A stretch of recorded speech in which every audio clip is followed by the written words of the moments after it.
최근에 눈에 띄는 책 제목이 있습니다. 인스타그램에는 절망이 없다. 인스타그램은 잘 알다시피 2030 좀 젊은 세대들의 SNS 전유물로 여겨져 있고요. 페이스북은 40, 50, 60 이렇게 좀 장년 세대들, 특히 50대, 60대 꼰대들의 놀이터로 요즘 이렇게 이제 구별이 돼 버렸습니다. 정지우 작가는 87년생입니다. 그러니까 MZ 세대죠. 그래서 상당히 똑똑한 사람인 것 같아요. 특히 청춘에 대한 고민을 좀 깊이 하면서 이 시대의 청년들과 소통할 수 있는 글을 잘 표현하는 작가가 아닌가 싶습니다. 그 책에서 이런 표현을 합니다. 우리를 가장 깊은 우울로 떨어뜨리는 때는 언제일까? 그것은 내 삶에 어떤 화려한 이미지도 없는데 가까운 친구들의 SNS나 프로필 사진 등이 온갖 화려한 이미지들로 치장되어 있는 걸 볼 때일 것이다. 그러니까 뭐 해외 여행 가서 혹은 명품 사서 혹은 호텔 비싼 데서 먹고 막 이런 모습을 화려하게 올리는 거죠, 인스타그램에. 여러분 그거 이재용 딸 같은 경우 그렇게 올리면 사람들이 다 그러려니 해요. 근데 일반적인 사람들이 5성 호텔 가서 막 그렇게 올리면 뭐지? 이럴 수 있어요. 오죽하면 외국에서는 이 뒤에 배경 화면을 프린트를 해서 파리 샹젤리제 거리를 프린트를 해놓고 사진을 찍어서 이렇게 나 여기 와 있다고 거짓말로 올리는 사람들도 있다라고 할 정도 아니겠습니까?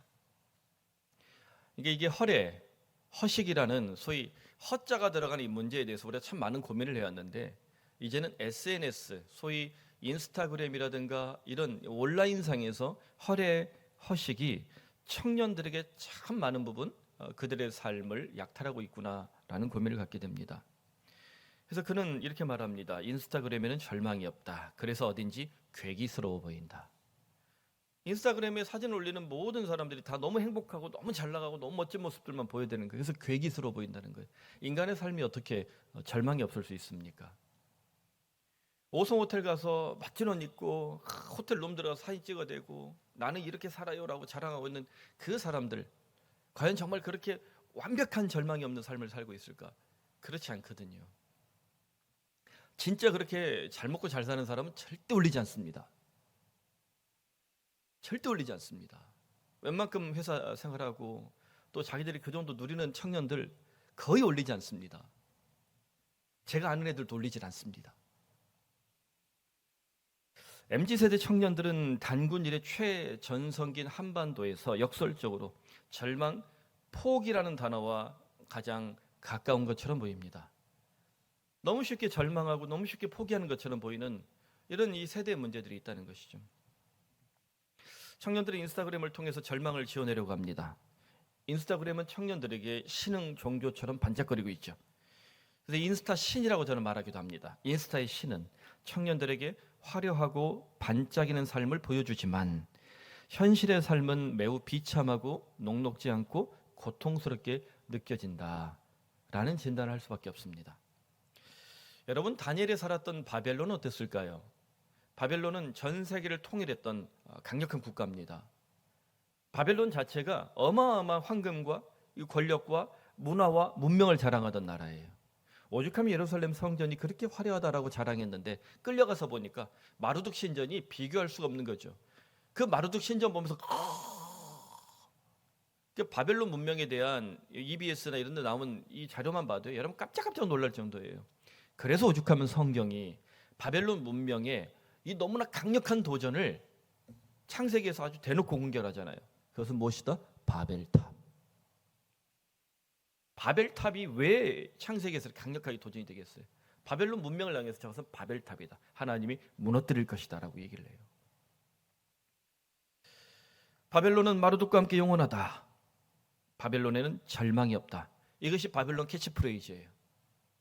미국이 한때 잘 나갈 때 그랬죠. 미국인 절망이 없다. 미국은 전 세계 최고 아름다운 나라다. 근데 저는 사실 미국 가서 살려면 싫습니다. 총 맞아 죽을까 봐. 저같이 설교 좀 세게 하는 목사는 강대상에다 이렇게 방탄 유리 해놔야 돼요. 총 쏠까 봐. 그러니까 저 사실 미국에서 오라고 해도 갈 마음이 없어요.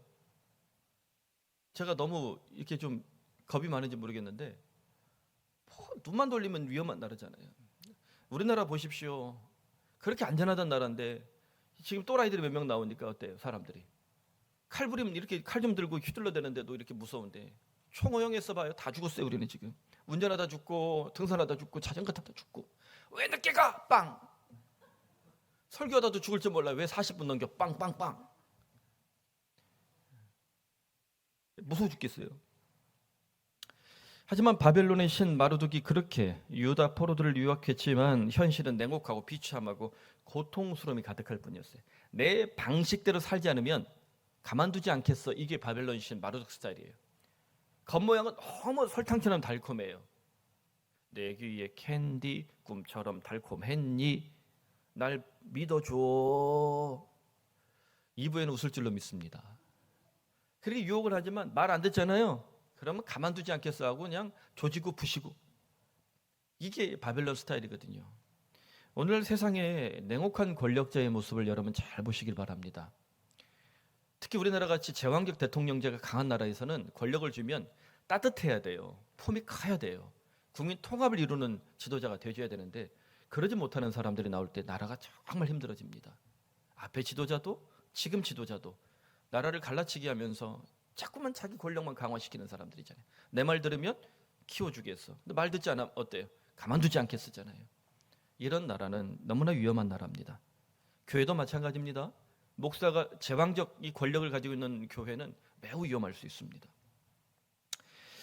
다니엘과 세 친구는 바벨론의 거짓 축복을 돌파합니다. 우리는 너희들 말 듣지 않겠다는 거예요. 바벨론 신 마르둑에게 무릎 꿇지 않겠다는 거예요. 우리는 현실에 뿌리 박은 강관 인생을 살겠다라고 결단을 합니다. 그런 삶을 살 수 있었던 배경이 무엇일까? 그런 용기. 모두가 이 길 따라가면 복을 받는다고 말할 때, 모두가 이 길이 옳은 길이라고 말할 때, 난 그 길 쫓지 않겠어. 난 좁은 길이지만 정의로운 길, 옳은 길을 가겠어라고 결단할 수 있었던 이 다니엘, 하나냐, 미사엘, 아사리 이 청년들의 기백, 이 믿음, 무엇이 그들을 그렇게 만들었을까? 저는 딱 하나 발견합니다. 따라합시다. 하나님을 아는 지식. 이게 핵심인 거예요. Knowing God, 하나님을 아는 지식. 이 복음주의 신학계에서는 딱 두 단어로 이걸 표현해요. Knowing God, Knowing God, 하나님을 아는 것. 이것만 우리가 붙잡고 살아도 정말 참된 복을 누릴 수 있다는 겁니다. 그러면 오늘 다니엘과 세 친구가 경험한 하나님을 아는 지식, 우리 모두 경험할 수 있길 바랍니다.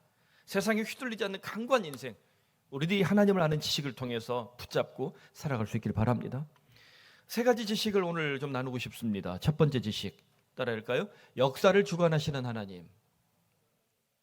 다니엘서에서 등장하는 하나님은 역사를, 더 크게 말하면 우주를 주관하시는 하나님이에요. 이게 이제 대선지서라고 말하는 이사야, 예레미야, 다니엘서에, 에스겔서에 끊임없이 반복되고 있습니다. 다니엘과 세 친구는 지난주도 말했지만 거듭말합니다. BC 605년에 1차 포로로 끌려왔어요. 포로가 3번 일어났잖아요. 첫 번째 포로로 끌려왔다니까요. 그러니까 여러분, 나라가 망해갖고 포로로 끌려왔을 때 기분이 좋겠어요, 안 좋겠어요? 또 첫 번째 포로예요. 얼마나 참 쉽지 않겠습니까? 그들의 출신 성분이 아마도 왕족 또는 귀족들로 보입니다. 그러니까 집안이 굉장히 좋았던 사람들인 거예요. 우리나라가 병자호란 때 세자 갖다 볼모로 보내잖아요. 세자 돌아오니까 어때요? 저거 청나라 앞제비라고, 독살했을 것이라고 이렇게 추론하잖아요. 그렇게 후진 나라가 된 거예요. 그리고 이들의 신분이 아마도 바벨론에서 궁궐에서 일하는 모습 보면 상당히 높은 수준이었던 것은 맞는데, 당시 고대 근동의 패권자들이 다른 나라의 왕족이나 귀족들을 잡아다 궁궐에서 일하게 할 때는 환관을 만듭니다. 내시를 만든다는 거예요. 바벨론 같은 선지자를 내시를 만들어 그런 설교를 해, 이런 분들이 또 나올지 몰라요. 이게 어마어마한 상실감이거든요. 나라가 망했어요. 신분은 포로가 되었어요. 게다가 환관이 되었다. 씨를 남길 수 없는 인생이 된 거예요. 그래서 원래 그 율법에 환관은 소위 내시, 그러니까 남성이 상한 자는 성전에 올라올 수 없다라는 이 구절이 율법이었어요. 근데 바벨론 포로기 이후에, 다니엘과 세 친구 이후에 남성이 상한 자들도 성전에 들어갈 수 있다 없다? 있다라고 얘기를 합니다. 하나님을 사랑하는 자는. 왜 바뀌었겠어요? 바로 이런 포로들의 이야기 때문인 겁니다. 다니엘, 하나냐, 미사엘, 아사리야, 절망의 세대였습니다. 하지만 4명의 청년들은 바벨론에서 하나님을 아는 지식을 새롭게 경험합니다. 하나님은 바벨론을 넘어서 온 천하에 더 나아가 역사를 주관하시는 하나님이다 라는 각성을 냈기 때문인데요. 그 사건이 2장에 등장하는 느부갓네살의 꿈입니다. 이 네부카드네자르라고 유명한 역사의 유명한 황제 네부카드네자르로 돼 있어요. 역사서에는, 일반 세상 역사에 우리는 느부갓네살, 살치살, 살 중에 제일 맛없는 살, 이거 지금. 왕이여 왕이 한 큰 신상을 보셨나이다. 그 신상이 왕이 앞에 섰는데 크고 광채가 매우 찬란하며 그 모양이 심히 두려우니 그 우상의 머리는 순금이요, 머리는 금, 가슴과 두 팔은 은, 배와 넓적다리는 동, 노시죠. 금은 동인 거예요. 종아리는 쇠, 발은 쇠와 진흙이 섞인 모습, 이렇게 있다는 것이죠. 그래서 이게 온 세계 가득한데 왕이 보신즉 손대지 아니한 돌이 나와서 신상의 쇠와 진에게 발을 쳐서 부서뜨리며 우상을 친 돌은 태산을 이루어 온 세계에 가득하였나이다. 아멘. 우상을 친 돌, 하늘에서 뜨인 돌이 날아와서 이 거대한 신상을 쳐버렸다는 거예요. 자, 이 돌이 커요, 작아요? 돌이면 바위라고 하지 않았어요? 짱돌이 짱돌. 다윗의 물맷돌을 상상하면 됩니다. 짱돌 하나가 날아와서 이 신상을 부셨다. 이걸 여러분 상상하면서 들어가 봅시다. 자, 다니엘이 거대한 신상을 보면서 역사 가운데 등장할 이 제국들의 흥망성쇠를 예언을 합니다. 그래서 오늘날 학자들은 이 예언을 통해서 역사적으로 등장한 4개의 큰 제국들을 이렇게 추론을 하죠. 금 머리는 바벨론이다. 순서로. 은, 이거는 메데 페르시아. 원래 메데 바사로 되어 있는 게 메디아가 먼저 등장을 하는데 나중에 이제 코레스가 완전히 큐로스가 정복하면서 통합하면서 페르시아라는 이름으로 가요. 메데 바사 연합국이었는데 메디아는 짧게 가고 페르시아가 이제 완벽한 왕국이 제국이 되죠. 이게 페르시아로 보면 됩니다. 또 동으로 된 배 다리는 그리스, 헬라 제국으로 보고요. 또 철로 된 종아리, 철과 진흙으로 된 이 종아리, 뭐 이렇게 이제 로마, 철로 된 종아리는 로마, 그리고 철과 진흙으로 된 발, 이거는 막 섞여 있잖아요. 그래서 열국 시대를 상징할 것이다. 로마 시대 이후에 열국 시대들. 이 상당히 뭐 그럴싸한 해석입니다. 그런데 여기서 핵심은 이 제국들이 중요한 게 아니에요. 하늘에서 손대지 아니한 돌이 날아왔다는 거예요.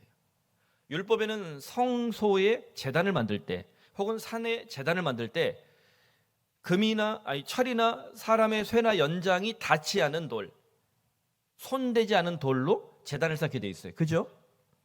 여러분 예루살렘이나 유다 이런 성지순례를 가면 산에 제단이 한 2가지 부류가 있습니다. 반듯하게 석공이 만든 제단이 있어요. 예쁘죠? 이거 우상의 제단이에요. 대부분 다. 하나님께 드렸던 제단은 어떨까요? 야곱이 돌베개를 베고 잠을 잤잖아요. 그 손대지 않은 제단이에요. 울퉁불퉁하고 막 돼 있어요. 자연 그대로의 제단이에요. 즉 인위적이지 않고 사람의 손이 닿지 않은 것. 왜? 성경에선 사람의 손이 들어서 카빙을 하면, 이 조각을 하면 우상이 됩니다. 손대지 않은 돌이에요. 그 근거에서 손대지 않은 돌이 날아와 신상을 쳐 부신다는 거예요. 자, 무슨 뜻일까요? 아무리 강대한 제국들이 등장할지라도 하나님의 능력, 곧 지극히 작은 돌 같은 이 하나님 능력 앞에서도 이것은 버틸 수 없다는 겁니다. 할렐루야. 아주 작은 돌이라는 거 기억하십시오. 큰 것도 필요 없어요. 현무포 같은 미사일도 필요 없어요. 그냥 아주 작은 돌, 슝, 팡 끝나는 거예요. 이것을 다니엘서는 7장에서 확장을 합니다. 바다에서 큰 네 짐승이 올라오는 환상을 다니엘에 본단 말이에요. 바다는 요한계시록 그대로 이게 연결됩니다. 바다는 악의 이 시발점이에요. 악의 원천, 이게 바다예요. 성경에서 바다는 레비아탄, 리워야단이 있고 악이 등장하는 곳. 그래서 요한계시록에서도 바다는 악의 원천. 그래서 새 하늘과 새 땅이 하늘로부터 열릴 때 요한계시록은 뭘 선포하냐면 바다가 다시는 있지 않다라고 얘기해요. 다시 말하면 죄가 다시 있지 않다라는 상징, 은유입니다. 그 고대 근동의 신화에서 바다는 항상 악의 처소였어요. 그곳에서 나온 유명한 이 신의 이름이 라합이라는 이름입니다. 그래서 여러분 출애굽기 이후에 라합이 신앙 고백하고 엎드리는 모습 있죠? 이게 고대 근동의 신화의 이름과 똑같은 거예요. 라합이라는 신이 하나님께 엎드리는 모습. 바로 이 모습들을 또 상징하기도 합니다. 근데 이 바다에서 네 짐승이 올라오는데 날개 달린 사자, 곰, 날개 달린 표범, 열불 달린 무시무시한 짐승 이렇게 등장한단 말이에요. 그래서 이것은 바벨론, 페르시아, 헬라 로마 제국을 상징하는 것으로 또 해석합니다. 이 동물들이 다 사자나 곰이나 표범, 이 지상 세계에서 가장 강력한 힘을 가진 존재들이잖아요. 그래서 이 제국들을 상징하는 거예요. 근데 이 핵심 뭐냐? 이게요, 페르시아에 여러분 이란에 여행을 가면 남겨진 유적들에 그 신상의 부조에 보면 날개 달린 사자가 그대로 있어요. 표범도 있고요. 사람의 얼굴을 한 이상한 이 신상의 부조가 이렇게 있습니다. 유튜브만 찍어도 나와요. 페르시아, 바벨론 이 제국들은 바로 그러한 이 형상들을 통해서 신상을 생각하고 우상을 숭배했어요. 그런데 다니엘을 통해서 하나님의 백성들을 뭘 말합니까? 저 신전에 있는 저 신상들은 아무것도 아니라는 거예요. 저게 악이라는 거예요. 저런 것들을 숭배할 필요가 없다는 거예요. 아무리 거대한 바벨탑 같이 대단하고 황금으로 만들고 어마어마한 이 크기를 자랑해도 저것은 우상에 불과하고 악의 축에 불과하고 하나님 저것들 다 부셔버릴 거라는 겁니다. 여러분 오늘 이 세상에도요, 주식 세계 드디어 에코프라가 80만 원대로 떨어졌답니다. 와, 오래 걸렸어요. 비트코인의 세계, 또 미국의 어마어마한 이 금권의 세계, 우리가 알 수 없지만 뭐 어마어마한 이 권력을, 이 세계 금융 자본을 움켜쥐고 있는 세력들, 우리나라만 해도 카르텔이라 말하는 어마어마한 세력들 이렇게 있어도 결국 하나님이 통치하는 때가 이것들은 다 사라지고 말 거라는 거죠. 여러분 이 세상의 제국들을 압도하는 하늘의 왕이 계십니다. 믿습니까? 다니엘이 이걸 환상 속에 보면 다니엘 7장 13절 14절 그 유명한 구절이 여기 나오잖아요. 인자 같은 이, 메시아를 이렇게 표현합니다. 내가 또 밤 환상 중에 보니 인자 같은 이가 구름을 타고 와서 옛적부터 항상 계신 하나님이죠. 그 앞으로 인도됐대. 그의 권세는 소멸되지 아니하는 영원한 권세요. 그의 나라는 멸망하지 아니할 것이니라. 아멘. 그 사람의 아들 더 Son of Man이라는 유명한 구절이 여기서 나옵니다. 인자. 예수님이 이 땅에 오셨을 때 자기를 뭐라고 그래요? 인자라고 말하죠. 그 인자가 어떤 인자겠어요? 비리비리한 인자? Son of Man이 아니에요. 가 아니에요. 더예요. 정관사 더. 바로 그 사람의 아들. 바로 메시아를 상징했던, 다니엘을 바라보고 에스겔을 꿈꾸었던 그 천상에 존재하던 바로 그분, 하나님 보좌 우편에서 우리를 향하여 끊임없이 기도하고 계시는 그분이 이 땅에 오셨다는 겁니다. 그러니까 예수님 어느 날 갑자기 나타난 게 아니라 성경에서부터 계속해서 이 메시아 예언을 하고 계시다는 거죠. 그의 나라는 어떤 나라요? 영원한 나라입니다. 할렐루야. 여러분 우리가 교회에서 이렇게 예배드리고 오늘 한국교회가 이렇게 힘없고 이렇게 무력해 보여도 우리가 꿈꾸는 나라, 우리가 기대하는 나라, 하나님께서 우리를 통하여 보여주실 하나님의 나라는 어떤 나라냐? 작은 돌로도 세상의 강력한 제국들을 격파할 뿐만 아니라 인자 같은 이가 구름을 타고 오셔서 지배하는 나라, 통치하는 나라, 바로 메시아가 다스리시는 나라, 예수님께서 영원한 권세와 영원한 능력으로 우리 함께 하시는 그 나라, 바로 그것에 속한 것을 기억하시길 바랍니다.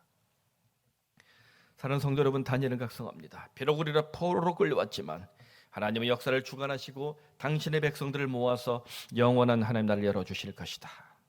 우리에게도 이 나라가 열린 줄로 믿습니다. 그러므로 바벨론의 절망이 혹시 내게도 있습니까? 그렇다면 역사를 주관하시는 하나님을 보십시오. 문제보다 크시고 절망보다 크시고 고난보다 크시고 실패보다 더 큰 하나님을 우리가 붙잡고 끝까지 살아낼 수 있길 바랍니다. 두 번째, 하나님을 아는 지식입니다. 따라합시다. 신화가 아니라 성화를 기대하는 하나님. 신화와 성화, 이것이 핵심입니다. 여러분 선악과를 따먹은 우리 할아버지 할머니가 계시죠? 그 할아버지 할머니가 선악과 따먹기 전에 하나님과 같이 될 수 있다고 했어요. 이게 신화예요. 이게 신화. 그래서 사람이 권력이 세지고 갑자기 이렇게 막 성공하면 걸리는 병이 있어요. 따라합시다. 신화병. 신화병이 신화병. 자기가 신이 된 것 같은 거예요. 나는 신이다. 내가 짱이다. 우리나라도 대통령 되면 어때요? 신이 된 것처럼 굴어요. 목사들도 목회가 막 어마어마하게 커지고 막 그러면 뭐가 된 것처럼 굴어요. 신이 된 것처럼. 아주 대놓고 신이 된 놈들도 있죠. 이만희부터 이름을 다 얘기하면 안 되나? 이만원부터 해서 이런 분들 다 신화병이에요. 그런데 느부갓네살이 3장에서 신화병을 제대로 보이고 있습니다. 거대한 금신상을 만들어요. 그리고 모든 사람들에게 절해라. 약 30m나 되는 신상이에요. 어마어마하게 크죠. 30m. 느부갓네살 왕을 상징하는 겁니다. 요약하면 느부갓네살이 뭘 말하고 싶은 거예요? 내가 신이다. 내가 바로 신이다라는 거예요. 그래서 신상 만들어 놓고 신에게 절하라 하는데 실제로 그 신에게 절하면 누구한테 절하는 거예요? 자기한테 절하게 만드는, 자기에게 복종하게 만드는, 그냥 이게 지금 가스라이팅을 하는 거예요. 아니 김일성, 김정일을 보세요. 김일성 부자. 북한에 내가 꼭 가서 그거 좀 보고 싶었는데 그냥 막 길이 막혔네. 막 금신상 만들어 놓고 이러고 막 돼지가 막 배를 이러고 있잖아요. 배가 이만큼 돼지가 막. 그때 뚱뚱함들이 죄송합니다. 근데 막 그러는데 사람들 가서 막 와 막 이러면서 막 이러잖아요. 그렇게 안 하면 숙청당하거든요. 막 눈물을 흘려야 돼 가서. 슬픈 생각 막 이렇게 해야 되는 거예요. 그러니까 미친 듯이 가서 이렇게 하잖아요. 결국 그 김일성 부자에게 금신상 만들어 놓고 사람들이 절할 때 뭐라는 거예요? 다 그냥 잡아 돌리는 거죠. 내가 신이다. 그때 하나냐, 미사엘, 아사랴, 사드락, 메삭, 아벳느고로로 알려져 있는 이 세 청년이 우선이 절하지 않습니다. 그 느부갓네살 왕을 향해서 당당한 신앙을 고백하죠. 3장 17절 18절 유명한 말씀 아닙니까? 왕이요, 우리가 섬기는 하나님이 계시다면 우리를 맹렬히 타는 풀무불 가운데에서 능히 건져내시겠고 왕의 손에서도 건져내실 겁니다. 그리 아니하실지라도 이게 정말 대단한 고백이에요. 왕이요, 우리가 왕의 신들을 섬기지도 않고 왕이 세우신 금신상에게 절하지도 아니할 줄을 아옵소서. 얼마나 대단한 고백입니까? 청년들입니다. 여러분 자녀들 무시하지 마십시오. 좀 까불고 말 안 듣는 것 같아도 그 안에 어려서부터 교회 다녔으면 신앙 고백 분명히 있을 거라 믿습니다. 하나님 우리를 구워주실 것 기대하는데 그렇게 하지 아니하실지라도, 즉 우리가 풀무불에 다 죽더라도 우리는 우상에게 절하지 않겠습니다. 왕이여 스미마센 하는 거예요. 여러분 다니엘 브라더스는 바벨론에서 창씨 계명을 당했습니다. 이름 바뀐 거예요. 바벨론에서 이름을 바꾼다는 것은 너희들 주인이 바뀌었다, 신이 바뀌었다라는 상징이었습니다. 우리나라도 옛날에 일제시대 때 이름 바뀌었죠. 창씨 계명해갖고 그때 이름 바뀌었던 집안 사람들이 지금 이 난리를 치는 거예요. 1948년이어야 되는 거예요. 우리나라 건국절은. 왜? 그래야 앞에 일본 통치가 그때 일본에 부역했던 게 죄가 아니거든요. 대한민국은 1948년부터 존재해야 돼요. 그전에는 나라가 없었다고 생각해야 돼요. 그래 임시정부도 없고 망명정부도 없고 김구도 다 무시하고 그런 이 마인드가 뉴라이트 사관 아닙니까? 대한민국은 몇 년도부터 건국했다? 1948년이어야 돼요. 이게 얼마나 답답한 소리들입니까? 나라가 망한 것도 서러운데 이름 바뀐 것도 서러워 죽겠는데 앞으로 저는 만일 창씨계명하면 도끼로 이마까라로 바꾸겠습니다. 그런 놈들 다 이마를 까야 되겠어요. 도끼로 이마까라. 아유 괜찮네. 도끼로 이마까라. 밖에서도 피받아. 이게 괜찮네. 그런 놈들이 지금 야단을 하고 있어요. 여러분 이게 얼마나 웃긴 일이냐면 보세요. 다니엘 이름이 하나님이 나의 재판관이시다는 뜻이에요. 다니엘이. 근데 이 이름 벨드사살이 됩니다. 벨이 마르두가와 같은 뜻이거든. 벨이 그의 생명을 보호하리라. 나중에 왕 이름이 하나 나오죠. 바벨론의 마지막 왕 이름 벨사살. 그거 비슷한 뜻이에요. 하나냐 여호와께서 자비를 베푸시다는 뜻인데 사드락은 뭐예요? 아쿠의 명령이란 뜻이에요. 아쿠가 바벨론의 그 벨과 함께 쌍벽을 이루던 신의 이름이 아쿠예요. 달신이에요. 달신. 요 달신 때문에 이 벨사살 왕 아버지가 이 바벨론에서 이 종교 전쟁을 벌이고 막 그럽니다. 미사엘 누가 하나님과 같은가? 메사쿠 누가 아쿠와 같은가? 앞에 아쿠가 들어갔죠. 신의 이름을 넣은 거예요. 아사랴 여호와가 나의 도움이시다. 아벳느고 나부가 여기 들어갔어. 아벳느고 이건 나부, 이게 종이란 뜻입니다. 벨 다음에 이 제 2위신 나부. 청년들 이름 바뀌었습니다. 신 바꾸고 변절하라. 압력을 끊임없이 하는 거예요. 너희들이 바벨론 스타일로만 살면 육신의 정욕과 안목의 정욕과 이생의 자랑을 마음껏 주겠다는 거예요. 그러나 말 듣지 않으면 어떻게 해요? 풀무불에 들어가, 사자굴에 들어가. 이게 세상의 방식인 거예요. 여러분 지금 소위 우리나라 초대기업 아니고 나머지 대기업부터 해서 중견기업 잘 나간다는 기업들 또 어때요? 1차 밴드, 2차 밴드 하면 아주 그냥 힘들잖아요. 제품 만들어 납기하는 게 다 쉽지 않아요. 그게 이 갑질이라는 게 은근히 다 이게 깔려 있거든요. 얼마나 참이 답답한 일입니까? 이름 바뀌었죠. 신 바꾸라죠. 신화만 하래. 신화. 신처럼 되겠다는 타락한 의지입니다. 그러나 이들은 성화를 결단합니다. 성화는 하나님을 닮겠다는 경건한 의지입니다. 그래서 우리 이 개혁주의는 구원의 서정의 마지막 단계의 가장 중요한 포인트를 뭐라고 그래요? 칭의? 의롭다 칭함을 받았다? 양자, 하나님의 자녀가 되었다? 맞아. 그 다음 뭐예요? 성화, 거룩하게 살아가겠다. 여러분 이 예배당 왜 왔어요? 주일날 지금 자빠져 자야 되는데. 따라합시다. 나는 성화 중이다. 여기 성이 성질이 되지 않게 바랍니다. 나는 신화가 아니라 성화하기 위해서. 하나님은 신화가 아닌 성화를 결단한 당신의 종들을 끝까지 지켜주십니다. 1장 서론 이것을 멋지게 보여주죠. 1장 8절에 다니엘이 우상의 음식을 먹지 않는 거예요. 뜻을 정했어요. 왕이 주는 음식, 그 포도주, 우상의 음식들이에요. 나를 더럽히지 않겠다. 그러니까 환관장이 그냥 깜짝 놀란 거죠. 야, 이거 먹어야 왕이 니들 불렀을 때 내가 얼굴이 서지. 그런데 신화가 아닌 성화를 결단한 내 청년들이 하나님 은혜를 주십니다. 1장 15절. 열흘 후에 채식과 물을 먹었어요. 그들의 얼굴이 더욱 아름답고 살이 더욱 윤택하여 왕의 음식을 먹은 다른 소년들보다 더 좋아 보인지라. 아멘. 그러니까 요즘에 채식 좋아하는 분들, 한 달에 한 번은 굶어라 이게 하는 분들, 그런 분들이 이 말씀을 가지고 막 인용을 하기도 해요.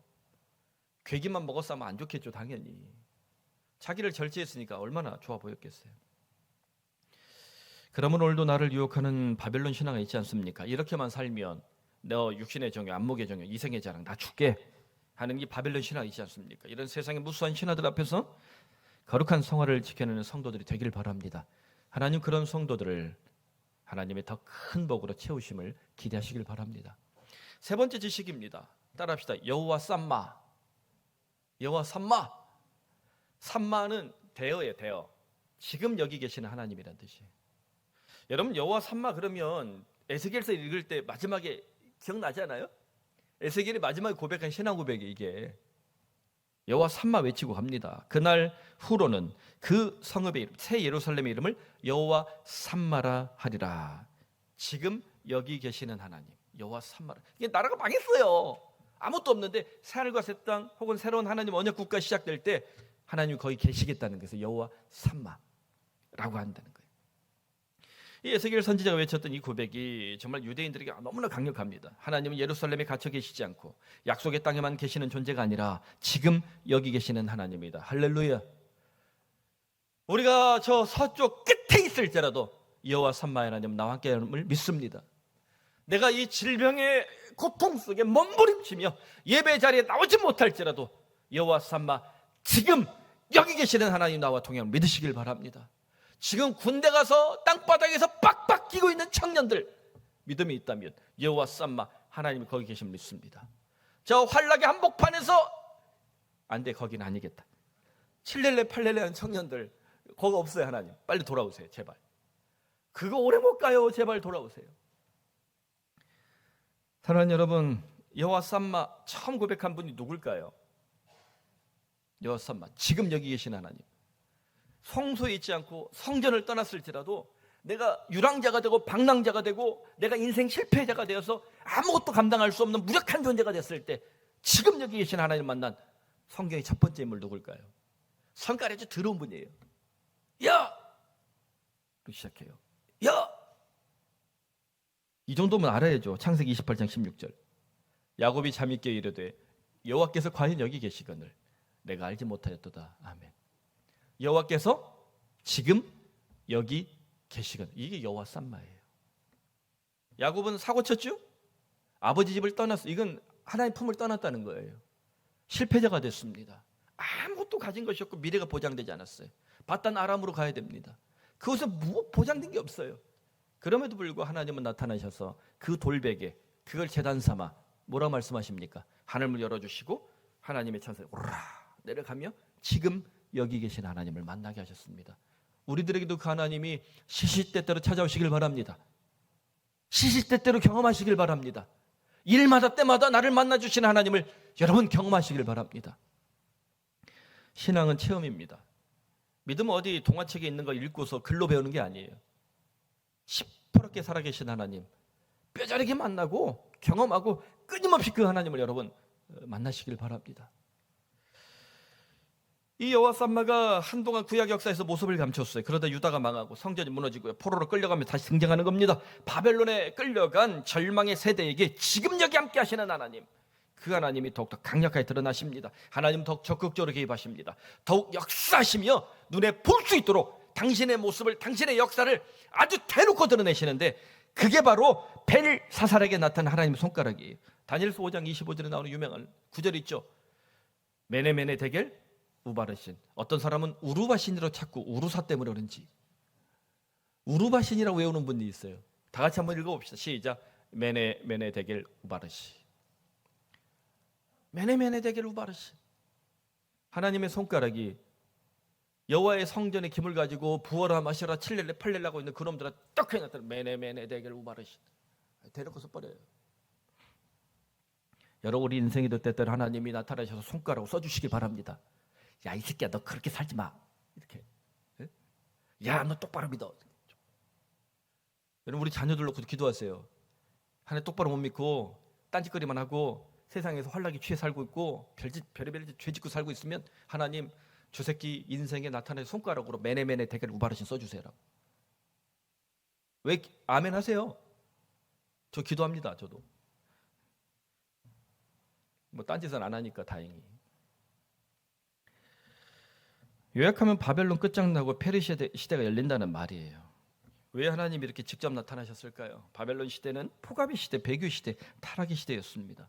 요한계시록이나 또 신약의 베드로서에 보면 바벨론을 음녀라 칭하고요, 사탄과 연결시킵니다.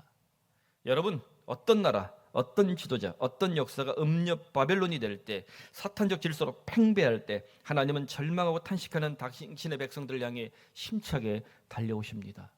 그 사건이 예수 그리스도의 태어나심입니다. 우리가 성육신 이렇게 거룩하게 표현하지만 하나님이 이 땅을 견디지 못하여 당신의 백성들을 살리기 위하여 하늘 보좌를 박차고 내려오신 사건이, 이 역사가 이 한반도에 다시 일어나길 바랍니다. 이 하나님의 거대한 충돌이 저 북녘 땅에 일어나길 바랍니다. 이 하나님의 역사가 저 러시아 땅에, 저 우크라이나 땅에, 주님께서 고통당하는 성도들이 있는, 고통당하는 백성들이 있는 그 땅에 여호와 쌈마로 임재하시길 간절히 소원합니다. 그러므로 때때로 하나님이 없는 것처럼 살라고 유혹하는 바벨론 스타일이 흔들리고 있지 않습니까? 내가 울 때, 내가 실패할 때, 내가 고난당할 때, 지금 여기 여호와 쌈마로 나와 함께 하시는 하나님을 한평생 우리가 끊임없이 경험하는 인생 되길 간절히 소원합니다. 말씀 믿습니다. 어떻게 하나님을 아는 지식을 우리는 더 풍성하게 경험할 수 있을까요? 다니엘이 보여준 영적 습관이 있습니다. 오늘 우리가 읽었던 말씀이에요. 다 같이 다시 읽어봅시다. 시작. 다니엘이 자기 집에 돌아가서는 윗방에 올라가 예루살렘으로 향한 창문을 열고 전에 하던 대로 하루 3번씩 무릎을 꿇고 그의 하나님께 감사하였더라. 아멘. 예루살렘 창을 열고, 이게 이제 이 회당의 시발점이에요. 전 세계 어느 나라를 가도 유대인들이 남자 성인 10명이 있으면 회당을 열거든요. 시나고규라고. 제가 동유럽 가서도 봤어요. 시나고규, 시나고규네? 회당이더라고요. 그런데 그 창은 어디로 날까요? 예루살렘 쪽으로. 모든 회당의 창은 예루살렘 쪽으로. 이 전승이 누구로부터 시작됐을까요? 다니엘이 창을 예루살렘 열고. 여러분들 또 집에 인테리어 하면 창은 어디를 향해서? 푸른 센터를 향해서. 아멘. 그러니까 그 시작이 된 거예요. 하루에 몇 번이요? 3번. 참 놀라운 일이죠. 다니엘과 하나냐와 미사엘과 아사랴, 이 4명의 청년은 바벨론 땅에서 기도했습니다. 그리고 노년이 될 때까지 그 기도는 멈추지 않았습니다. 우리 교회 적용하면 어떻습니까? 날마다 공동체 성경 읽기를 하고 감사 영수증을 고백하는 것 아니겠습니까? 가족 예배를 하는 것 하루 3번 아니겠습니까? 그래서 우리 성도들에게도 날마다 공동체 성경 읽기를 하고 기도하고 감사 영수증을 실천하였더라. 푸사복음 1장 3절 말씀, 이렇게 되면 좋겠습니다. 그래서 이들을 향해서 우리는 라틴어로 이렇게 말하고 싶어요. 호모 페카토르, 기도하는 인간이라는 뜻입니다. 우리 모든 사람 뭐예요? 호모 페카토르예요. 기도하는 사람. 여러분 기도하는 사람이죠?